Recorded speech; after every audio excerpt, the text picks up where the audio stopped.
কবলৈ বেয়া লগা আৰু শুনিবলৈ বেয়া লগা কেইটামান কথা কিন্তু নকলেও নহয়।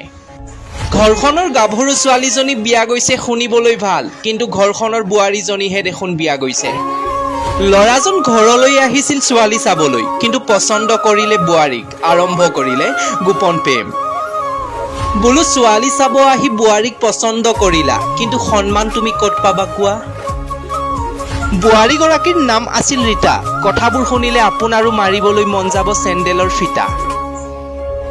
বোলে ৰীতা বৌ, এবাৰ নহয় তিনিবাৰকৈ তুমি বিয়া গলা, তথাপিও তুমি কিয় সলনি নহলা? ৰীতা বৌ ইয়াৰ আগত এবাৰ নহয় তিনিবাৰকৈ বিয়া গৈছিল। পৰকীয়া প্ৰেমিকৰ লগত এমাহ দুমাহ থকাৰ পাছতেই আকৌ নিজ স্বামী গৃহলৈ ঘূৰি আহিছিল। গিৰিয়েকটো আছিল অজলা, সৰু ছোৱালী ভুল হৈছে মাফ কৰি দিয়া। সেয়ে গিৰিয়েকেও সকলো পাহৰি আকৌ ঘৈণীয়েকক আঁকোৱালি লৈছিল। কিন্তু ৰীতা বৌ, তুমি কিয় সলনি নহলা? আকৌ যে পলাই গুচি গলা। গিৰিয়েকে খুৱাবও পাৰিছে, পিন্ধাবও পাৰিছে, মৰমো কৰিছে, কিন্তু ৰীতা বৌ, তোমাক কি লাগে কোৱা? বোলে ভাল পুৰুষে বেয়া নাৰী পায়, বেয়া পুৰুষে ভাল নাৰী পায়। কথাটো তুমি ৰীতা বৌ কিন্তু বুজাই দিলা। ৰীতা বৌয়ে ইনষ্টাগ্ৰামত ৰিলছ আপলোড নকৰিলে দিনটো কিবা খালী খালী লাগে। সেয়ে ৰীতা বৌয়ে ইনষ্টাগ্ৰামত সদায় ৰিলছ আপলোড কৰে। ৰীতা বৌয়ে ইনষ্টাগ্ৰামত ৰিলছ আপলোড কৰে, কিন্তু চাদৰখন নলয়, কাৰণ চাদৰখন ল'লে হেনো বোলে ভিউজে নাহে। কেইটামান ভিউজ আৰু কেইটামান লাইকৰ বাবে এগৰাকী বোৱাৰীয়ে চাদৰখন অঁতৰাই গোটেই শৰীৰটো দেখাই দিয়ে। সেই বোৱাৰীগৰাকীয়ে নিজকে কি বুলি ভাবে? কেইটামান ফলোৱাৰ্ছ আৰু কেইটামান লাইকৰ বাবে এগৰাকী বোৱাৰীয়ে গোটেই শৰীৰৰ অংগটো দেখাই দিব, কিন্তু সেই বোৱাৰীগৰাকীৰ সন্মান ক'ত থাকিব? নিজৰ শৰীৰটো দেখাই ভাইৰেল হৈ আপুনি কি পাব? আপোনাক জানো কোনোবাই সন্মান কৰিব?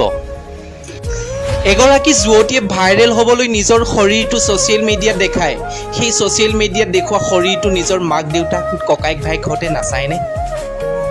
বোলে পৰকীয়া প্ৰেমত লিপ্ত হৈছা, সেই প্ৰেমিকজনৰ লগত তুমি এদিন পলাই গুচি যাবা, কিন্তু সেই প্ৰেমিকজনৰ লগত তুমি গোটেই জীৱন সুখত থাকিবানে? সেইদিনাখনলৈকে তুমি সেই পুৰুষজনৰ লগত সুখত থাকিব পাৰিবা, যিদিনালৈকে তোমাৰ শৰীৰৰ তৃপ্তি থাকিব। আৰু শৰীৰৰ তৃপ্তি শেষ হৈ গ'লে কি হ'ব? পৰকীয়া প্ৰেমিকজনে বুজিবলৈ চেষ্টা নকৰে আপোনাৰ মনৰ ভাৱনা। সেই প্ৰেমিকজনক লাগিব কেৱল আপোনাৰ শৰীৰৰ তৃপ্তি। এগৰাকী বোৱাৰীক প্ৰেমৰ প্ৰস্তাৱ দিয়া পুৰুষজন কেতিয়াও এজন ভাল পুৰুষ হ'বই নোৱাৰে। যদি ভাল পুৰুষ হ'লে হয়, তেন্তে সেই বোৱাৰীগৰাকীক প্ৰেমৰ প্ৰস্তাৱ সি নিদিল হয়। পৰকীয়া প্ৰেমিকৰ লগত সুখত থাকিম বুলি এগৰাকী বোৱাৰীৰ সপোন নেদেখিব, নহ'লে এটা ভুলৰ বাবেই আপোনাৰ গোটেই জীৱন বৰবাদ হৈ যাব পাৰে। কাৰণ পৰকীয়া প্ৰেম কেৱল শৰীৰৰ তৃপ্তি থকালৈহে জীয়াই থাকে। শৰীৰৰ তৃপ্তি গুচি গ'লে প্ৰেম নোহোৱা হৈ পৰে। সেয়ে খন্তেকীয়া সুখৰ বাবে পৰকীয়া প্ৰেমত লিপ্ত হৈ আপুনি আপোনাৰ জীৱনটো বৰবাদ কৰি নল'ব। ধন্যবাদ।